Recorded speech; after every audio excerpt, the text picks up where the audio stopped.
ओम ब्रह्म सत्यम सर्वधार। आज घर घर बुजुर्ग किसी माता को माता के स्वर्गवास होने पर पिता को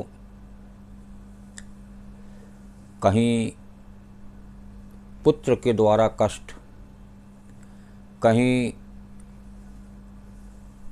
बहू के साथ ये अचानक घटनाएं बुजुर्गों को परेशान करने की देखने में आती हैं। तो ये एक प्रभु हमारी पूरे संसार की क्या सेवाएं फ्री चल रही हैं, कोई चार्ज नहीं है। कितनी भी माता पिता सेवा कर दें, लेकिन अंत में कहीं ना कहीं पुत्र या बहू के द्वारा कष्ट देखने को मिल रहे हैं। तो ऐसा पाप ना होने दें, ये बहुत बड़ा पाप है। कहाँ तो हम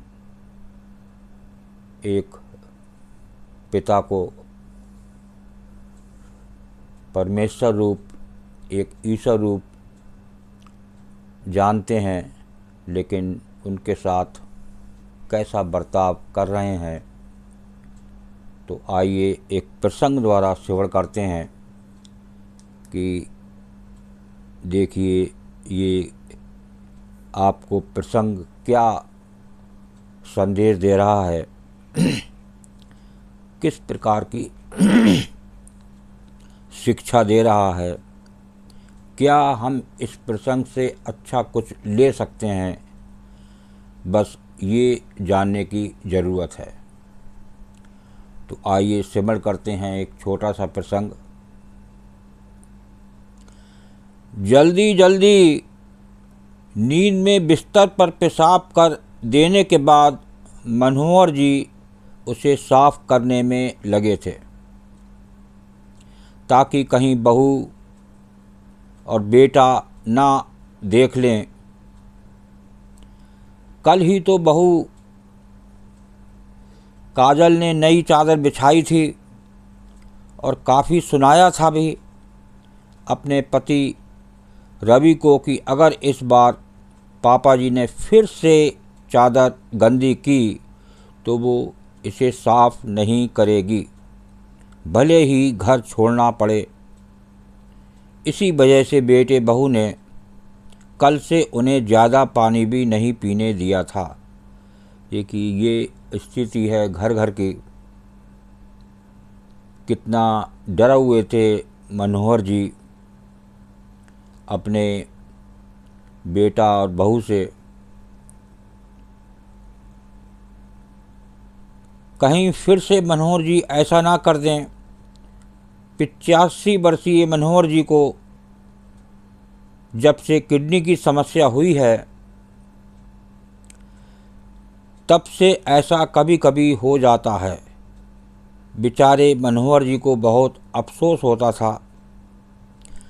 जल्दी से चादर हटाकर मनोहर जी उसे बाथरूम में ले जाकर धोने लगे, ये सोचकर कि बहू आज बेटे के साथ अपने भाई की शादी के कपड़े लेने गई है, तो थोड़ी देर से तो लौटेगी।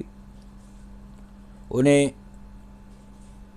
भूख भी लग रही थी, पर मन का डर उनके हाथ जल्दी जल्दी चलाने को मजबूर कर रहा था।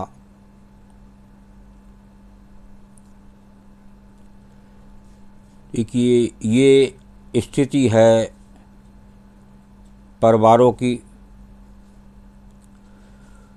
तभी उन्होंने सामने अचानक बेटे बहू को खड़ा पाया। वे बस इतना बोले, बहू अब नहीं होगा, मैंने साफ कर दी है। बेटे रवि ने अपने पिता मनोहर जी को सहारा देकर कुर्सी पर बैठाया। देख लो, फिर से बिस्तर खराब कर दिया है, कितनी बदबू आ रही है, इन्हें अस्पताल में भर्ती करवाओ। बहू कुछ और बोलती उससे पहले रवि बोला, तुम अपने मायके जा सकती हो। उस बाप को कैसे छोड़ सकता हूँ जिसने मेरी पैंट तक साफ की थी। जब मैं कच्छे में पोटी कर देता था, उस बाप का पेशाब नहीं साफ होगा जिसकी यूनिफॉर्म पर मैंने उस दिन टॉयलेट कर दी थी। जब पिताजी अपने सम्मान समारोह में जा रहे थे, उन्होंने एक शब्द भी नहीं कहा और खुशी खुशी पानी से थोड़ा सा साफ कर चले गए। चलिए, पापा कितने गीले हो गए हैं, उनको ठंड लग जाएगी। आपके लिए चाय बनाता हूँ। बेटे ने दीवान से नई चादर निकालकर मनोहर जी के बिस्तर पर बिछाई, उन्हें बैठाया, उनके कपड़े बदले और अपने हाथों से चाय पिलाने लगा। मनोहर जी के कांपते हाथ बेटे को आशीर्वाद देने के लिए उसके सर पर आ गए। आँखों से भी आंसू बह निकले, जिन्हें धोती के कोरों से पोंछते जा रहे थे। सामने लगी पत्नी की तस्वीर को देख मन ही मन बोले, देख ले बिमला, तू कहती थी मैं चली जाऊंगी तो कौन ख्याल करेगा, कौन ख्याल रखेगा मेरा। हमारा रवि देख कैसे तेरे बुढ़ऊ की सेवा कर रहा है। बहू भी दरवाजे पर खड़ी पश्चाताप के आंसू बहा रही थी। तो देखिए, ये बुजुर्ग को सहारा दिया बेटे ने, लेकिन अफसोस बाद में बहू को भी हुआ। तो ये स्थिति है घर घर की। बूढ़े लोग आए दिन